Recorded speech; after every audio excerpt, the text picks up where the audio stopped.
Yeah, but there are some things we just never want to see under or really just anywhere near our Christmas trees. I am literally freaking out right now. I have no idea how this possum got in my house and up into my tree. And I'm trying to get him out, but it will not let me, and I just don't know what to do. Wow. Okay, apparently this is Christmas in North Texas. Brett Ingram's tree came with a free possum. No. She only found the critter in the branches after the tree was inside their house and decorated, and after she heard him sneeze. She says at one point she tried to pull him out, and he and all of the ornaments fell to the floor.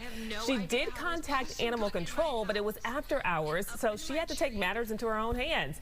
And then she ended up chasing the critter all around her living room before finally freeing it outside. Oh my gosh. She still has no clue how it got inside in the first place. Wow. Okay, so it's a fake tree, so depending on where she had it stored, right? Like if it was in the attic, you expect critters might be up there. Though, while she's decorating that, she would have seen it.